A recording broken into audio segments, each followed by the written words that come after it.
With Trump absent in shutdown debate, moderate U.S. senators fill void. With President Donald Trump standing back from negotiations to end the U.S. government shutdown, it was a group of around 24 moderate senators that took the lead in hammering out a compromise. Congress voted on Monday to end the three-day closure of federal agencies by approving the latest short-term bill to fund the government. Trump signed the bill late on Monday.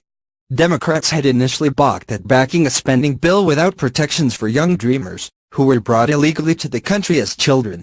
Republicans refused to put such protections in the bill.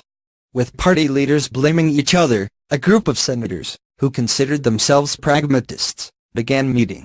The group, about evenly divided between Democrats and Republicans, was led by Senator Susan Collins, a moderate Republican from Maine, and Senator Joe Manchin, a Democrat from the heavily Republican state of West Virginia.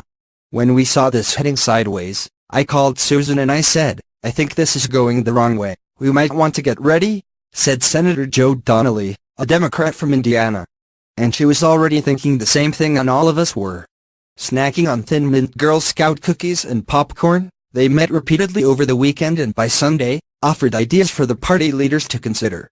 Of the 13 Democrats in the group, 8 are seeking re-election in November's congressional elections, including 5 who represent states won by Trump in 2016.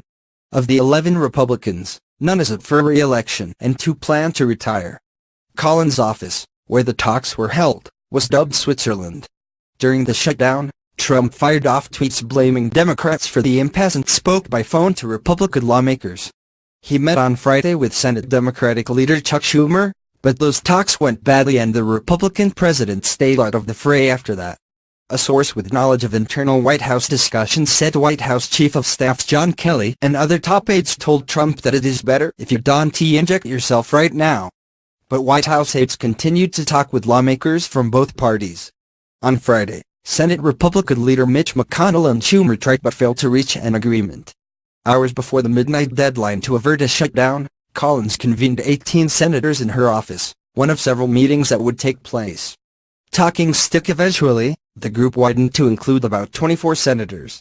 During their conversations, a talking stick was handed around to each person when it was that lawmaker's turn to speak in order to avoid people talking over one another.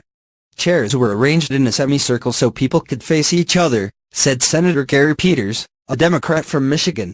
On Sunday afternoon, several senators emerged from Collins' office expressing cautious optimism. Collins later met with Schumer to try to finalize the deal. Democratic Senator Heidi Heitkamp, an original member of the group, said it became clear that for Democrats to be willing to cut a deal, they wanted a more robust statement from McConnell underscoring his promise to take up immigration legislation. The bipartisan group met one last time on Monday morning over coffee and breakfast pastries.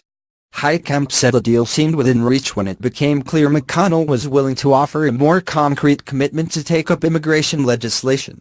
McConnell promised to allow the Senate to conduct an open vote